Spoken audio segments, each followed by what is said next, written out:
Welcome to Malpractice Podcast.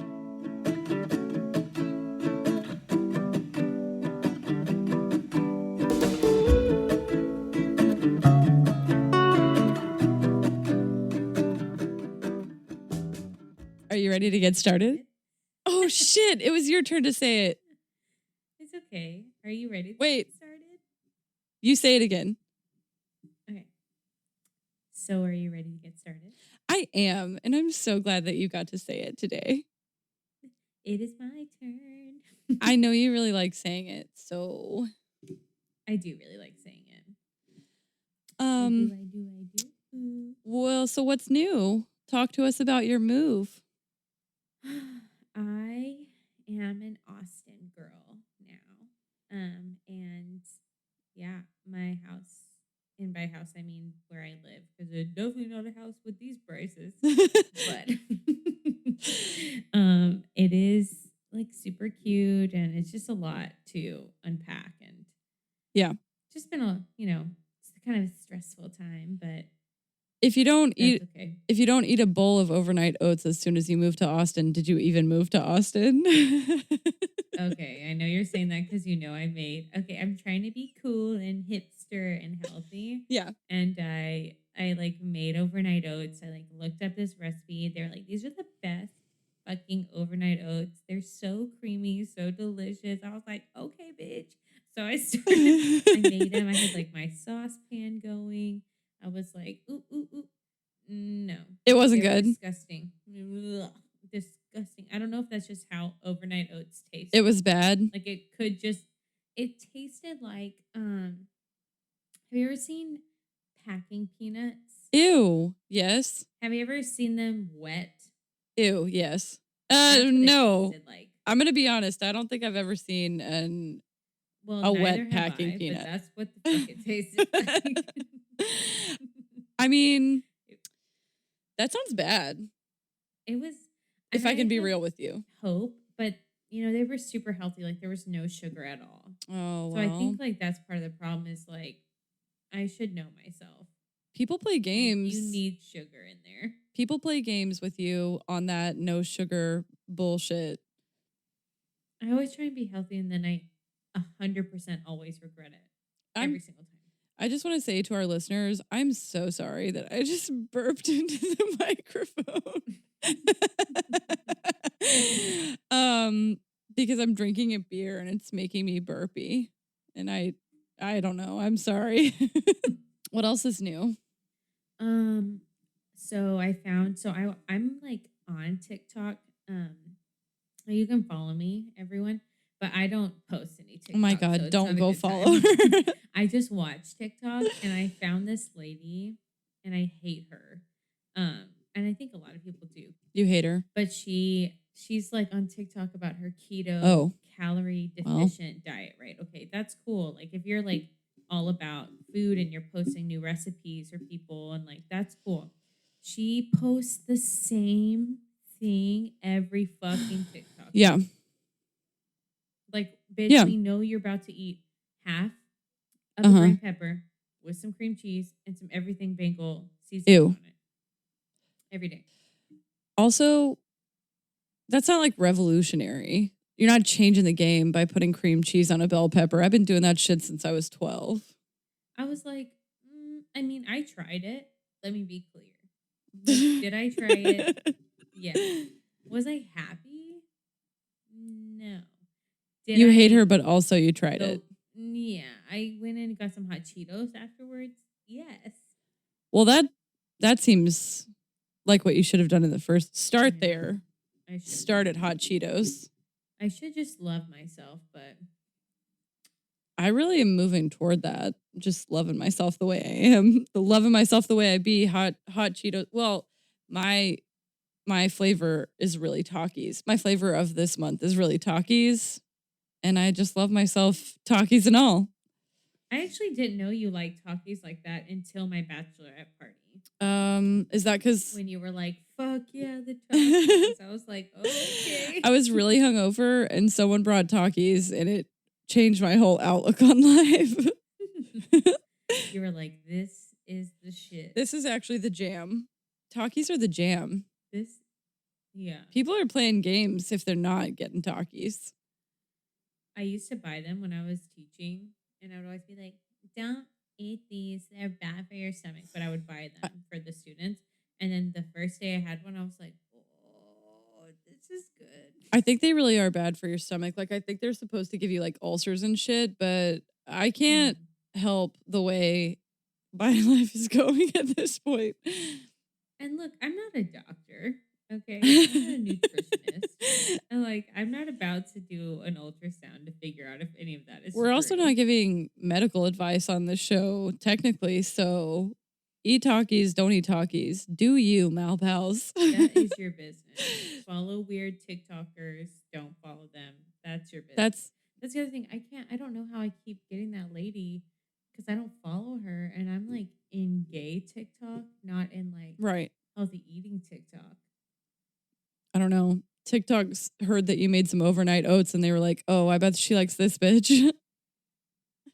One time. TikTok, one time. And instant regret is my middle name. And you know what's fucking sad is like I made 2 overnight oats because of the portions, and I'm gonna have to eat the other one tomorrow. You don't have to. Well, I like cooked blackberries for it. Oh, you can't waste blackberries. You gotta just eat it. So I'm about to eat. I'm really sorry. I don't want you to have to eat it, but you do have to. I do. There's no getting away from that. So no, I live here now. You live here. Blackberries and overnight oats. Yeah, I mean, sometimes you just gotta live where you live where you live. Sometimes you gotta live where you live. That made no sense. That's okay. It's late at night, kind of. It is late. Okay, so you know, I told you I started reading that book that the My Favorite Murder Girls put out. I started reading that book. It's called How to Stay Sexy and My Favorite. It's called How to Stay Sexy and Not Get Murdered. Because that's their shtick. It's very good. They're helping me. Really? I know you're obsessed. I am actively obsessed with them, but they offer a lot of really good life advice. And Karen, one of the girls, is like this sweet angel, and she was like an alcoholic forever. And she was talking about like how to stop partying and how it like helped her, and I was like, oh. You could have come at me like 5 years sooner, and it would have been really good advice. Where were you when I needed you? Where were you 5 years ago? Oh, wait, they'd already started that 5 years ago. I just wasn't. They did? When did they get big? Just for my own research. They started it and got super popular like 6 months later. Okay, we only have like 4 more months. Blow up. About to be big. About to glow up.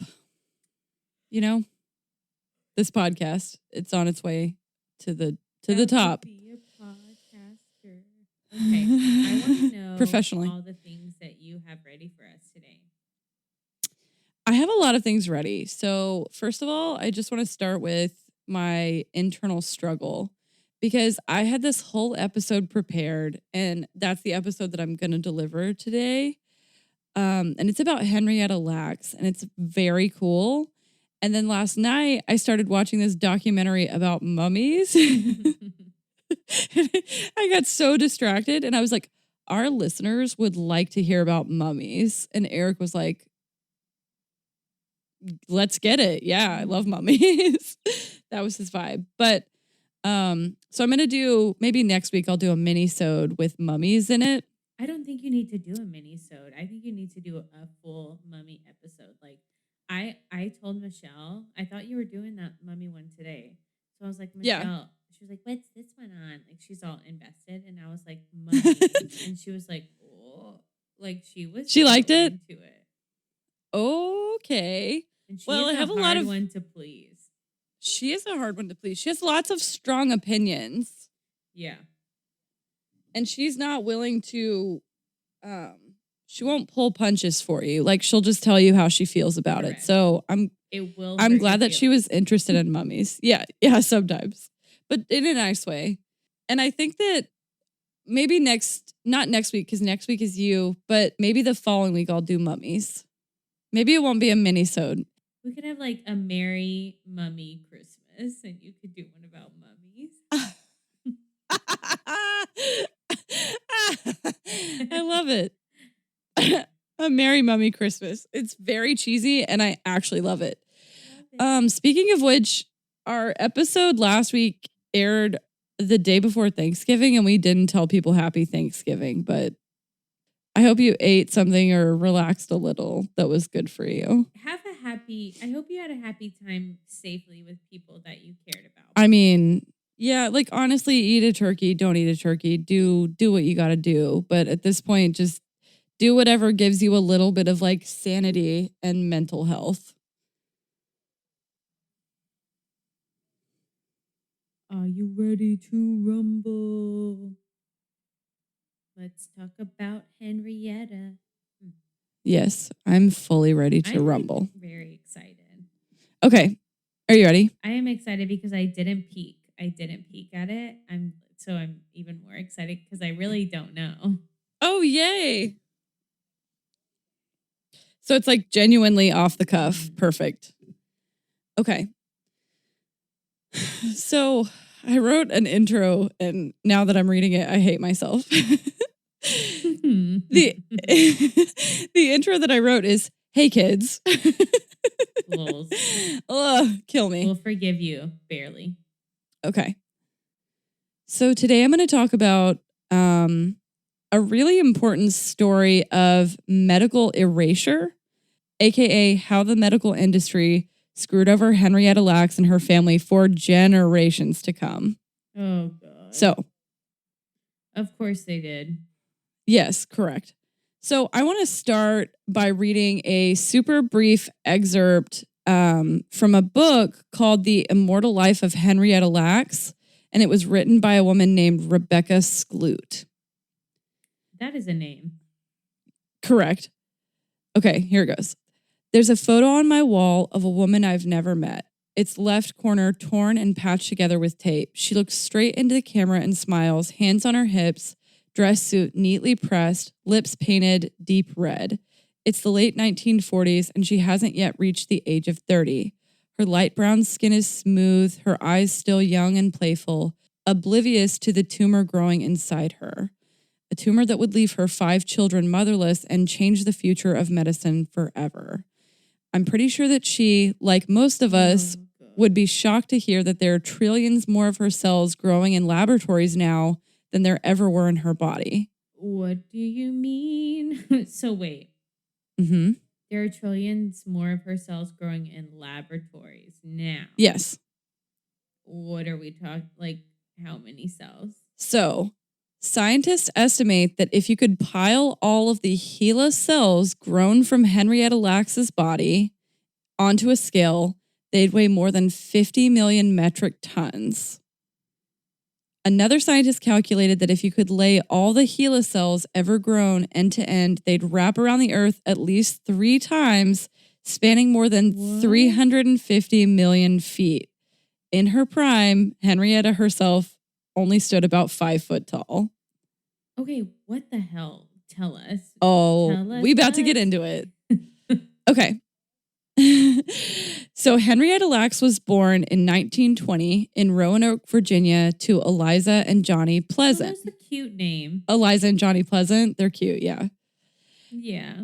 Her family were poor farmers, and her mother died when Henrietta was 4 years old, so her father, Johnny, was left unable to care for the children. He moved them away from the farm, where they each went to live with a different set of relatives. Henrietta ended up living with her grandfather, Tommy, in a log cabin that was once used as quarters for the enslaved people who worked on her white great-great-grandfather's plantation. You know I love the truth. Yep. At an early age, she started working on the family's tobacco farm. She gave birth to her first son, Lawrence, when she was 14 years old. What? Right. How? Can you actually imagine being a 14-year-old mom? Nope. I wasn't even a person when I was 14. I was like still... I can barely let I can barely make Michelle let me be a 30-year-old mom at this point. I was a non-functional 14-year-old. I surely should not have been someone's mom. You were a lot better than you give yourself credit for. Well, And I will never deny you any sort of support. But that's just my one 14-year-old opinion about another 14-year-old. you thought I had my was shit together Sydnee's got it together. because no one has it together. I was like, she's the one. So they eventually left the farm, and she and her husband saved up to buy a house in Baltimore. They went on to have 4 more children, the last of which she gave birth to about 5 months before she was diagnosed with cervical cancer at Johns Hopkins University. She went to this hospital for severe abdominal pain after giving birth in 1951 because it was the only hospital in the area that would treat Black patients.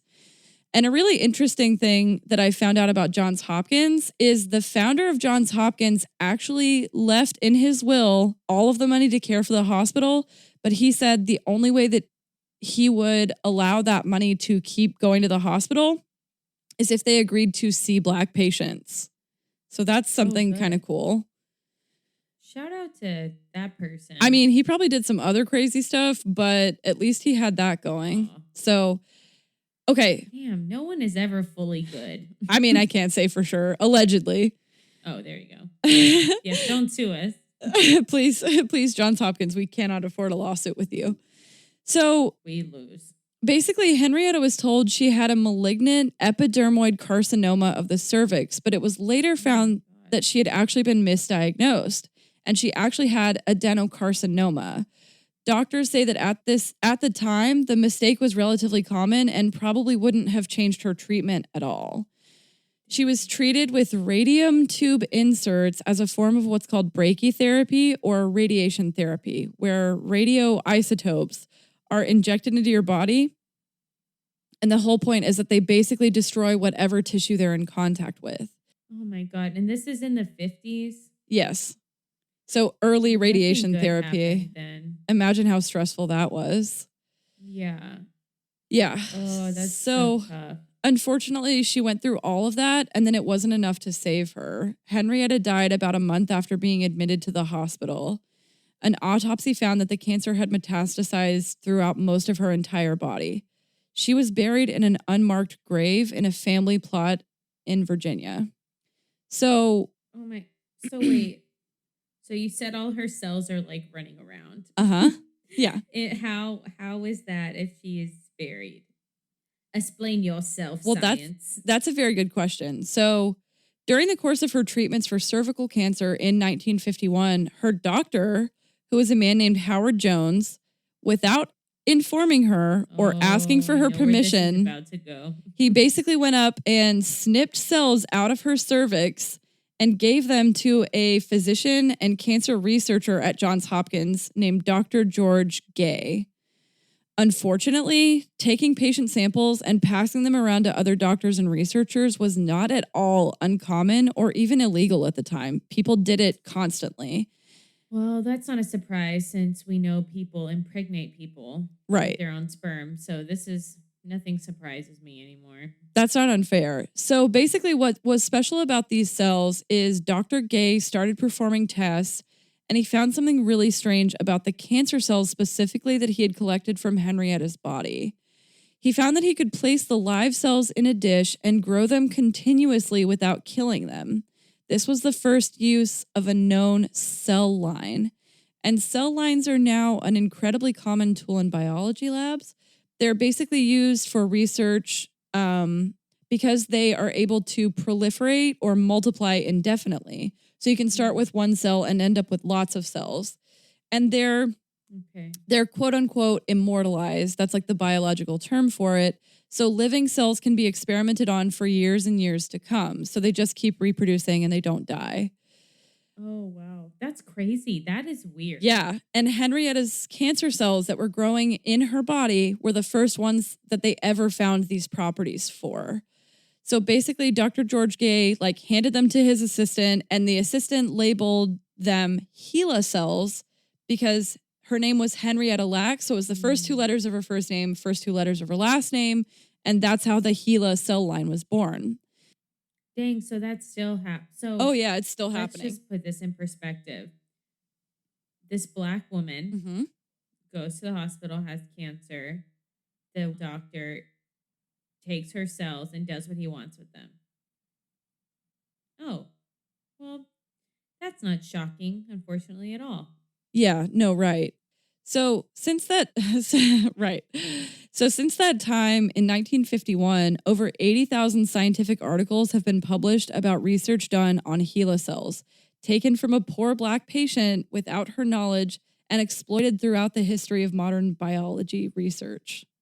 I was about to go off. Like that doctor that is medical theft and he Yep. should be kicked. I'm sure he's not here, but I want to kick him. Yeah, he's dead.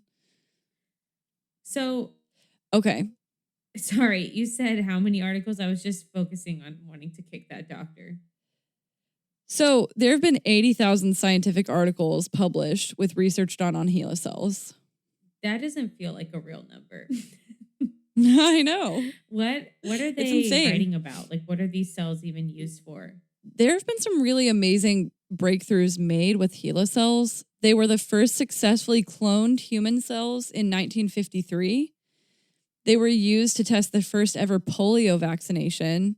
They were used in development of the HPV vaccine, which earned a German virologist a Nobel Prize. They've been used in thousands of cancer studies. At one point, her entire medical history and her whole genome were published online. That's not okay. They were on the first human space missions, testing the long-term effects of space travel on human tissues. And the cells have even been used to test COVID-19 vaccines more recently. That's wild. Wait, that is crazy. Yeah. So they were taken from her body and they were eventually commercialized and patented, generating millions of dollars in profit for the medical researchers who patented them. That is so disgusting. Right. That's not okay. Exactly. I feel like that's a lawsuit. It is. Oh, it's coming. So I love a lawsuit. What I will say is, generally speaking, they are one of the most important scientific discoveries of modern time. But there is a right way to do this. Yeah. They have supported advances in nearly every single medical research field. Johns Hopkins is super quick to point out that the facility itself did not actually profit off of the cells, which is true. And that while in their care, Henrietta received the highest quality care, and they're quick to point out that they were one of the only institutions serving Black people at that time. But it was still segregated. And right. Don't count your chickens before they hatch, Johns Hopkins. Like, we know what the situation was. Exactly. And they also really proudly claim that the breakthrough was made at their university. It is virtually impossible to me to completely disentangle the racial discrimination and the violation of bioethical standards from the discovery itself. Because what if they had asked her and she had said no? Then this discovery never would have been found. You know what's sad is if they ask the right way, generally people will always say yes. Well, and her family has always been on board with using her cells continually. They're excited and proud of the contribution. Her legacy, right? You know, but like that don't being profit said, off of it and not right, like exactly. connect back and like give it to her family. Like that isn't right. And the fact of the matter is, the family didn't even know that her cells were being used until over 20 years later. Oh, that is a fight. We're fighting. Erica Johnson, Henrietta's great-granddaughter, remembers the moment 20 years ago when she learned in her high school biology class that they were experimenting with HeLa cells.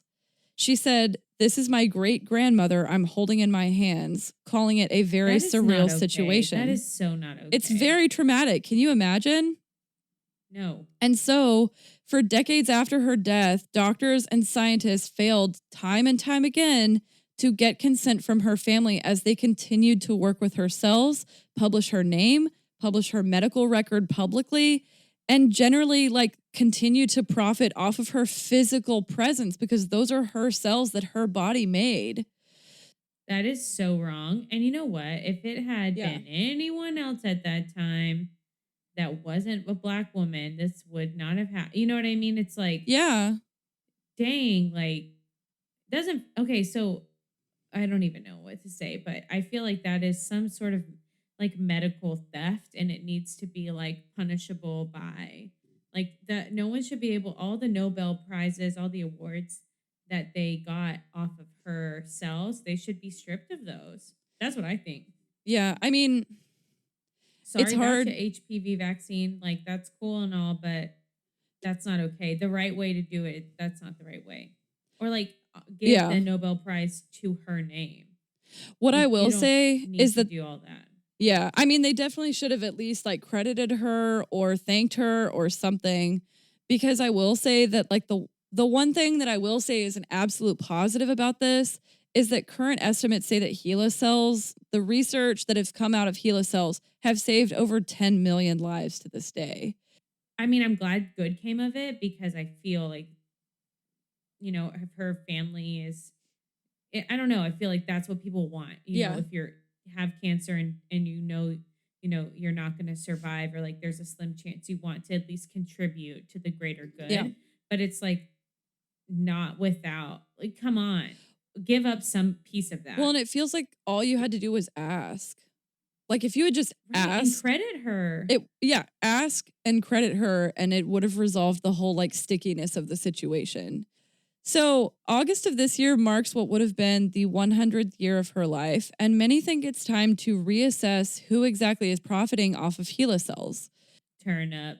Yeah, over the Turn last up. decade, the Lacks family has been working with doctors and scientists to establish better rules to govern the use of specimens, all biological specimens. Good. The first thing they took on was consent.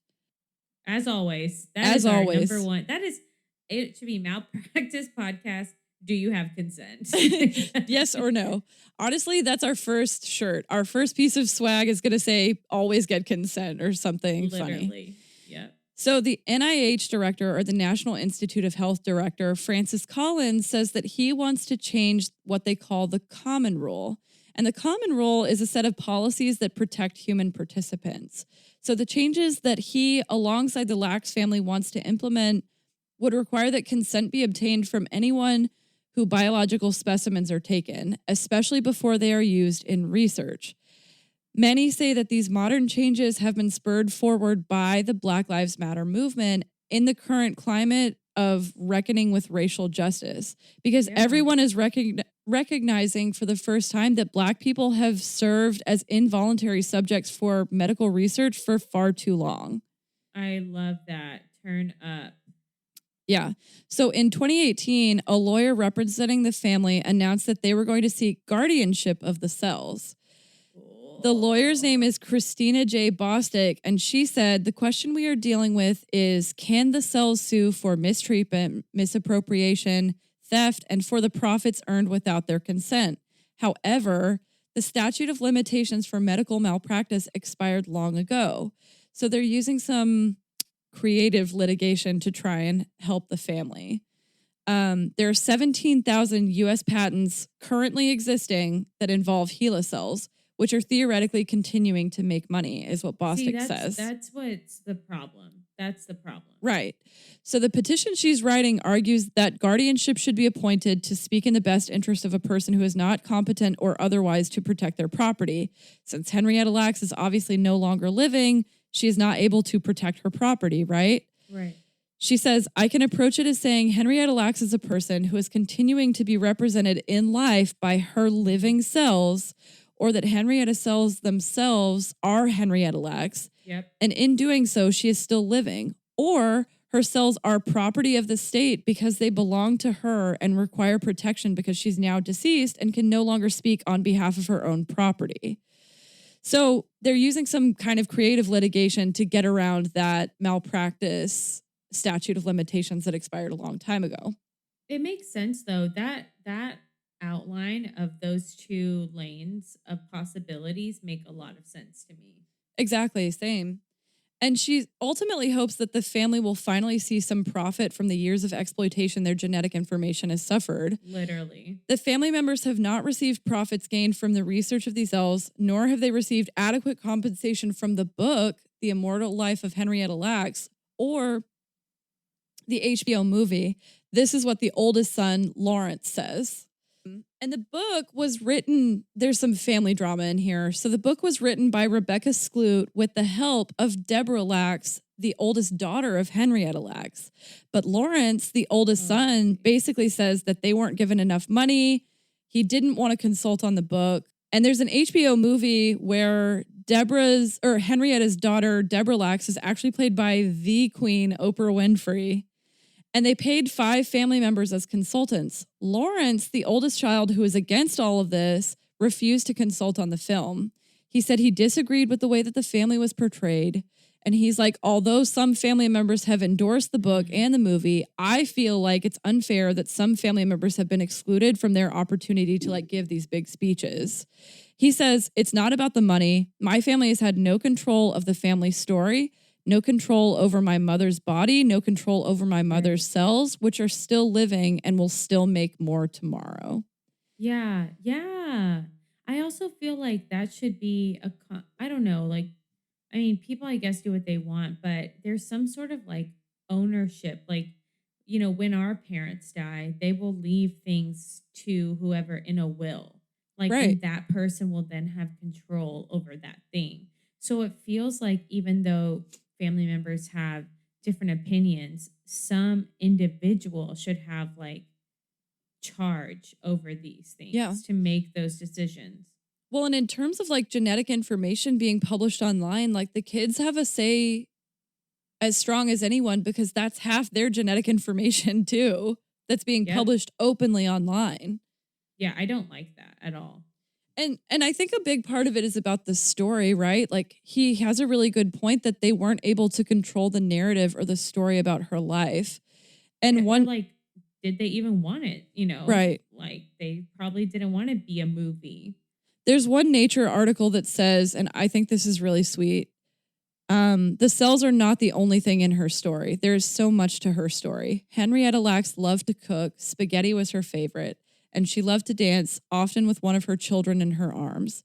She always dressed stylishly and always wore red nail polish. She was the emotional and psychological center of a home where the extended family gathered and where the door was always open to anyone in need.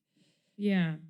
And so she was like a really special person. And I think it's kind of a good person at the end of the day. And it's kind of sad that like the family doesn't get to tell that part of her story. And I see where he's coming from in that respect. So most of these details, though, about the medical side of things didn't come to light until the book hit the shelves and became a bestseller. Since then, the author and others have helped establish the Henrietta Lacks Foundation. The foundation has awarded over 80 grants to 30 members of the Lacks family, as well as supporting members of minority communities whose families were involved in medical research without their knowledge or consent. They've provided grants to members of the family of the Tuskegee syphilis experiment, which I've been workshopping an episode about the Tuskegee syphilis experiment, and it is so heavy and so dark that I'm like having trouble coming out with it. They've been working on that for a minute. Like a month. They've also supported... It's so hard. Yeah. They've also supported family members of the human radiation experiments and others. And basically, they say that the idea is they give those who have benefited from the contributions of these unnamed individuals, like the general public, because we've all taken some of these vaccines and stuff, universities and corporations an opportunity to finally show their appreciation to these exploited research subjects and their families. The foundation, this is so sweet. The foundation helped Henrietta's great-granddaughter, Victoria, achieve her dream of going to nursing school. So they paid for her nursing school. Good. They should. It helped her great-grandson, Devon, establish a really successful small business. He owns like a trucking company. He bought a fleet of trucks with a grant that the foundation gave him.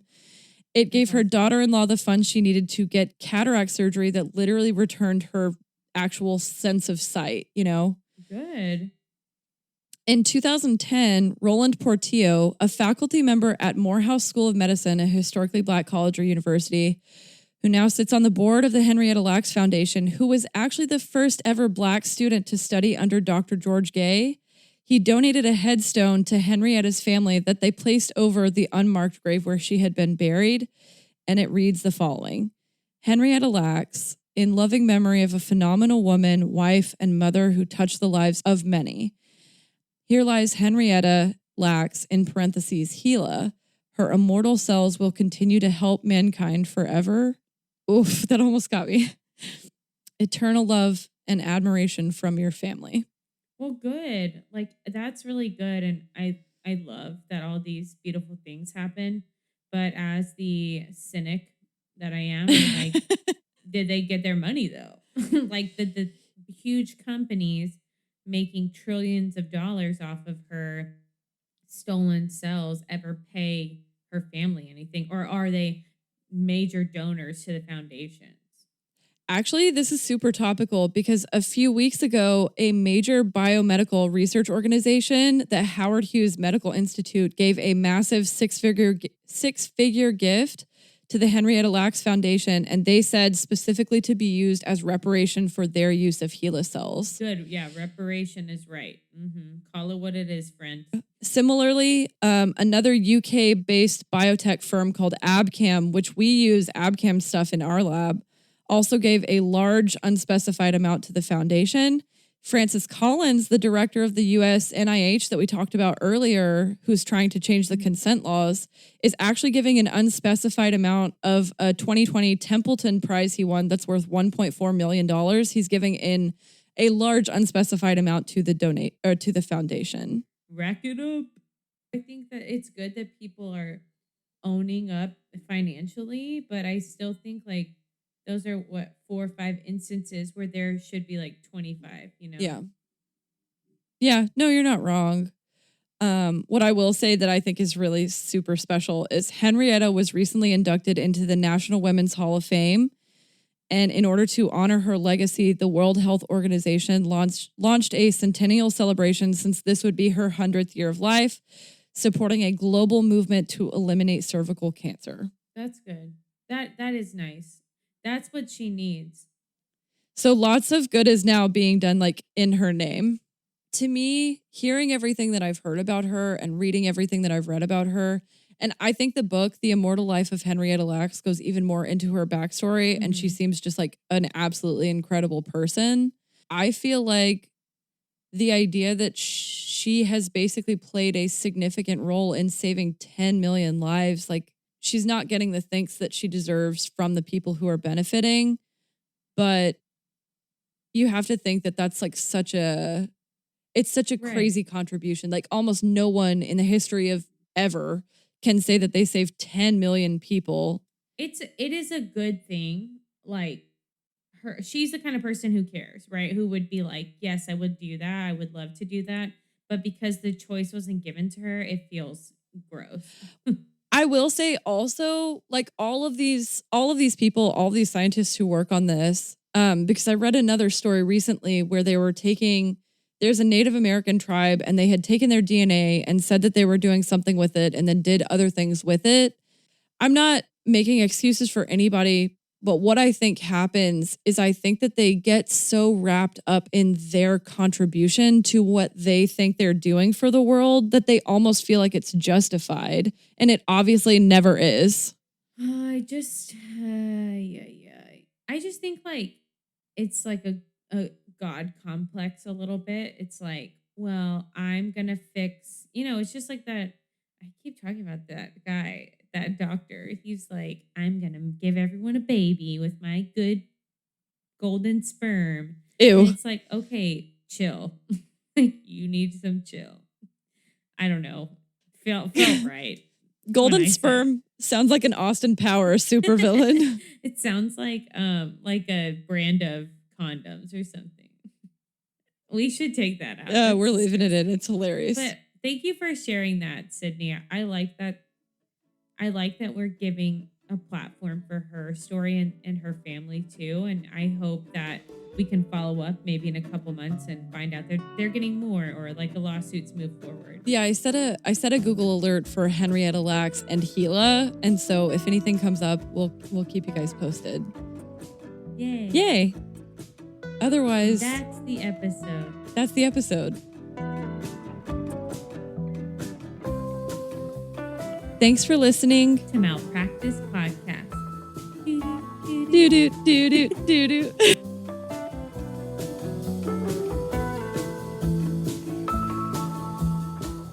as always, if you're interested in seeing the source material I used for this episode, those will be available in the show notes. I also highly recommend the book, The Immortal Life of Henrietta Lacks. If you haven't checked it out yet, check it out.